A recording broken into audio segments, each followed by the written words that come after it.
Gospodine predsjedniče, čestitam izvjestiteljima na dobro sastavljenom dokumentu i korisnim preporukama u okviru budućeg djelovanja kohezijske politike. Europski strukturni i investicijski fondovi u razdoblju od 2014. do 2020. trebali bi pomoći državama članicama da snažnije pokrenu gospodarsku aktivnost tijekom izlaska iz ekonomske krize te potaknuti zapošljavanje i gospodarski rast kroz potporu poduzetništvu, inovacijama i zapošljavanju mladih.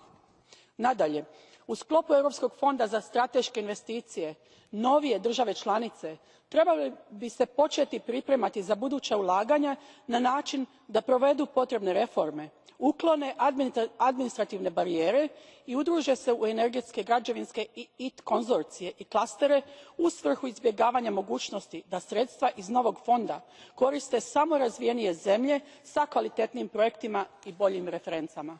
Hvala lijepa.